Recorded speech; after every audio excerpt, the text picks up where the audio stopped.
Hi, I'm Barb Nangle. I'm the founder of Higher Power Coaching and Consulting. I want to welcome you to my podcast, Fragmented to Whole: Life Lessons from 12-Step Recovery. On this podcast, I share my experience, strength, and hope from recovery. I don't support or endorse any particular 12-step recovery fellowship, and I don't claim to speak for any of them either. My hope is that you will find my words helpful in some way, whether you're in recovery or not. This is episode 89, Anonymity. Tradition 12 states that anonymity is the spiritual foundation of all these traditions, ever reminding us to place principles before personalities. If you are not in a 12-step recovery program, then you probably have never heard of these traditions I'm speaking about. 12-step recovery programs are in fact actually 12-step and 12 tradition recovery programs. And the steps are the things that help us as individuals recover, and the traditions are what hold us together as groups and teach us how to be together in a group. There are a variety of ways in which anonymity comes into play in recovery. And when I first came into recovery, I thought it was simply about not letting people know that I was in a particular program because of the potential stigma against me. And I personally didn't care who knew I was in any particular recovery program. So I basically told everybody. The longer I'm in recovery, however, the deeper and deeper I understand the roots of anonymity to be. Anonymity is about humility. For example, if the words are true, it doesn't matter who says it. No matter what the social standing a person has outside of 12-step recovery, their words have no more or no less weight than anybody else in recovery if what they say is true. Anonymity is also connected to confidentiality. I'm not supposed to share what I hear at a meeting with anyone else, and I'm not supposed to share who was at a meeting, even with someone who normally goes to that same meeting. I'm also not supposed to share who said what. If I got some particular wisdom from a meeting, I can say I learned XYZ, but I don't share other people's stories or who specifically said it unless I get their express permission. This anonymity helps to open us in ways we probably never have opened before, because it builds a foundation of trust and acceptance from those who are in the rooms with us. Humility comes from understanding that we are no better and no worse than others. And that means we've become teachable. Humility also means I'm no worse than anyone else, not just I'm no better than anyone else. And I think a lot of people forget about that. The idea is we're all the same. We're all addicts or alcoholics or codependents or gamblers or whatever it is that holds us together in the program.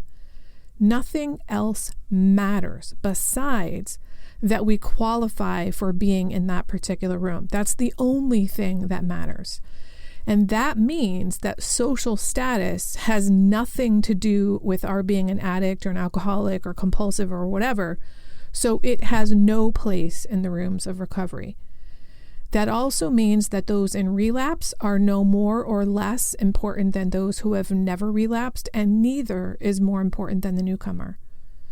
Our recovery comes from principles, not from individuals' personalities. One thing that didn't occur to me about anonymity until I had been in for a while was that I could break other people's anonymity just by association when I told people that I was in recovery. That means by associating with me, I've inadvertently outed some people as being in recovery. Fortunately, to my knowledge, none of those people have minded, but here are a couple examples of what I'm talking about. I had a party and some were friends from recovery and some weren't. And one of my friends who wasn't in recovery was like, oh, hey, I want to hear how everybody knows Barb. And I was like, well, actually, some of the people in the room might not want you to know how they know me. Now, in that particular case, I was able to clear that up right from the beginning to the entire group. But if she hadn't made that announcement to everybody and had gone around individually saying to people, how do you know Barb? How do you know Barb? And the person hadn't thought through how to not break their anonymity if that's what they wanted to do, I would have basically outed these people. Another thing that happened was that I told my friend that I go out for coffee after my recovery meetings every week. And one time they came into the coffee shop after a meeting and saw me with all of my friends from recovery. And that means they knew by association that the people I was with were in recovery. And it's not up to me to disclose someone else's status as being in recovery. There's another thing that really disturbs me about the lack of anonymity, and that is in regard to who people's sponsors are. And I think this really has everything to do with humility.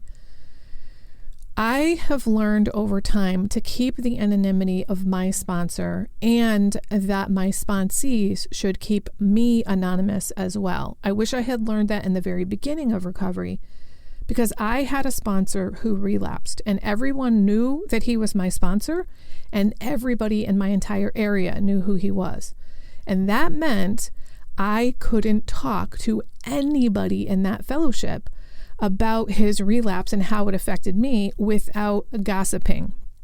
And because gossiping was such a difficult defect of character of mine, it was just a territory that I couldn't get into. So I had to talk to people in a different fellowship, in my other fellowship, which it's great that I had those people, but it's not the same as talking to people in the fellowship where my sponsor relapsed about my concerns and my fears and my care for that person. So I learned quite the lesson there.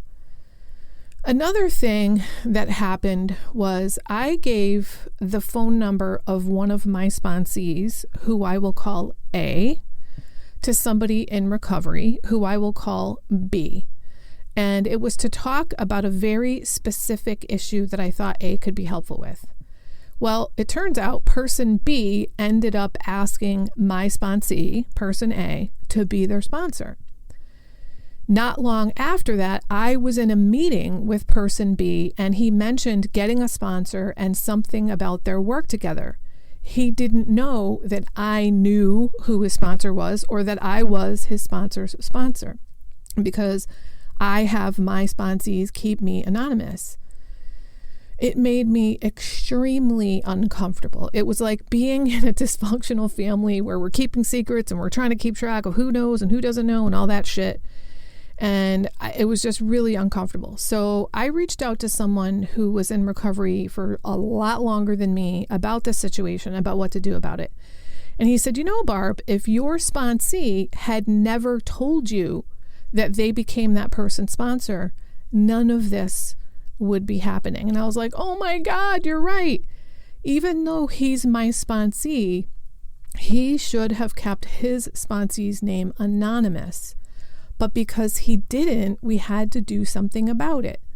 So I talked to my sponsee about how we might handle the situation. It just didn't seem right for me to know who B's sponsor was when they didn't know that I knew. My sponsee and I decided together that he would tell person B that I was his sponsor and ask them to keep it anonymous. Separately, I spoke directly to person B to say, here's what went down with all of that. What was really fortunate was that one of the very first conversations A and B had in their sponsoring relationship was about anonymity. So the groundwork had already been laid. I said to both of them after the fact, and separately, by the way, this is a lesson you are going to remember for the rest of your life. Making mistakes like this is how we learn and grow. I didn't know. How would you guys know? One of the reasons this is so important is that somebody should be able to complain about me in a meeting without anybody knowing who they're talking about, including me. I think about it like this.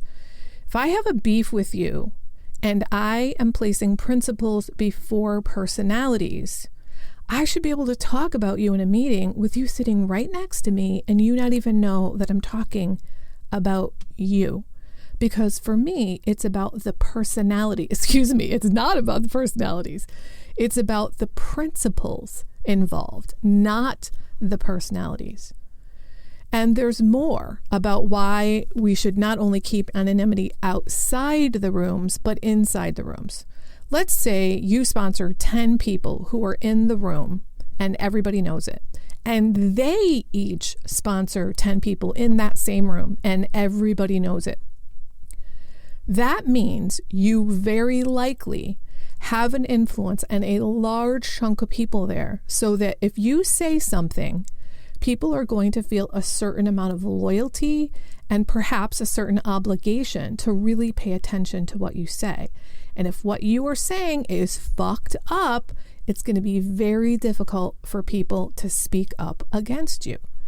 Now, if nobody knew whose sponsor was whose, then your voice would have the weight of just one person. Well, perhaps your 10 sponsees might feel some loyalty to you as their sponsor, and they might go along with what you have to say, but their sponsees wouldn't know, and the other people in the room wouldn't see you as the grand sponsor of a room full of people.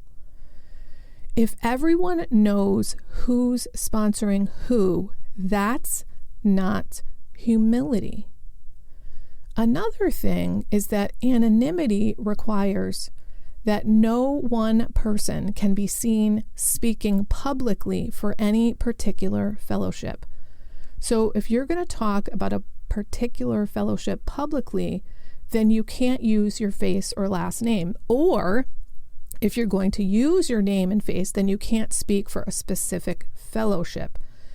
It actually took me a while to get my business going for this very reason. I didn't want to violate the traditions in any way.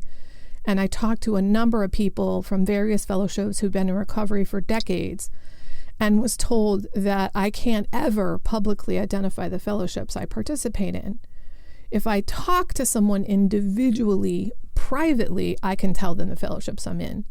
And if I do that, which I do sometimes, I ask them not to share with others what fellowship I'm in, because I don't want to be seen as trying to speak for any particular fellowship, though I can talk about the 12 steps of recovery in general. So remember, anonymity is not just about letting people know you're in recovery. It's about protecting other people's anonymity too. Remember, you might be outing people as being in recovery when they don't want to be outed just by being around you. And depending on the program of recovery, for some people, you could be putting their very lives at risk by outing them. It's also about confidentiality so that we can build trust and share openly. It's about being humble and realizing we're no better and no worse than anyone else, which makes us teachable.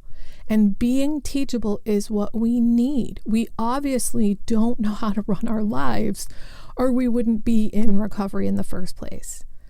It's also about making sure that each person's voice only counts as one voice so that we can continue to put principles before personalities.